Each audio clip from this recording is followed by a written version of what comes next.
Hello everyone. তো এখন বাজে সকাল 11টা, আর আজকে হলো রবিবার, ওই জন্য আর কি একটু খাসির মাংস নিয়ে আসলো বর বাজার থেকে। তো মা আজকে রান্না করবে, তো খাসির মাংসটা কীভাবে রান্না করে তোমাদের সঙ্গে সেটা শেয়ার করব। তো তোমাদের দেখাবো মা কী করছে এখন। তো এই দেখো মা পেঁপে কাটছে, মাংসটা বানাবে তাই। এই যে মাংস, আর এই যে রসুন টমেটো যে পেঁপেগুলো কেটে কেটে রাখছে, আর এখানে হবে আমড়ার চাটনি, এখনো আমড়া আছে, আর হবে পটলের লতি ডাল বাটা দিয়ে এগুলো।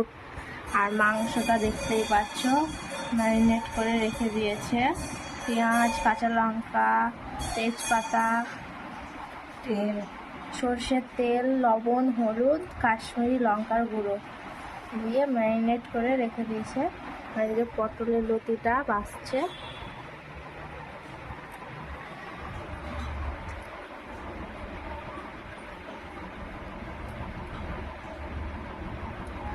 তো চলো যখন রান্না করবে তখন দেখাবো রান্নাটা কিভাবে করে।